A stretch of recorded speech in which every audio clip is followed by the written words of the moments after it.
宜兰所有港口外口的沙生岛哦，平常时是袂少人伫遐钓鱼啊。县政府为着要维护生态，甲沙生岛甲附近的海域公告加做水产动植物保育区，禁止掠鱼、挂海草哦，嘛引起民众甲业者的不满。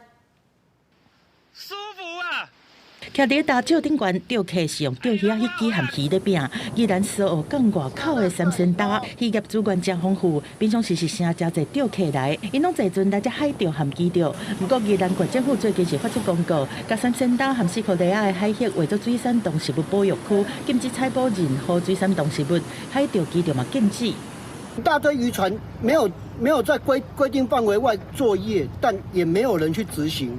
却只针对钓客执行。三仙台被禁了，还是有其他地方可以去，就是可能要跑比较远而已。在钓客去钓鱼仔的5、6渔船的业者生意嘛，因为安尼受到影响。因认为讲，县政府的公告无统计出当地有任何需要受到保护的动植物，而且三仙岛嘛挖航道，若是迄阵经过，敢嘛算是规规。县政府安怎执法嘛，互人感觉有疑虑。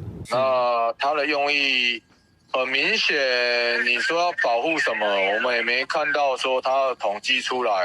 里面有什么环境，还是里面有什么珊瑚是可受保育之的项目是什么？根据县政府调查，三仙岛的大石顶悬已经砍真侪希望菇，造成生态破坏，目前已经派人去清除。县政府讲，为了维护当地的生态，含互海洋生物有生态的所在，才会公告做水产动植物保育区。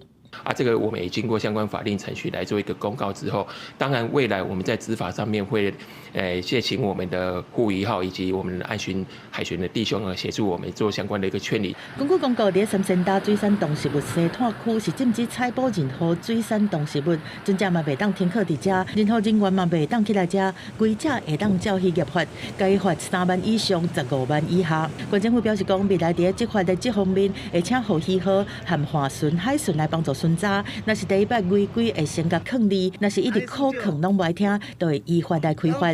公司新闻综合报道。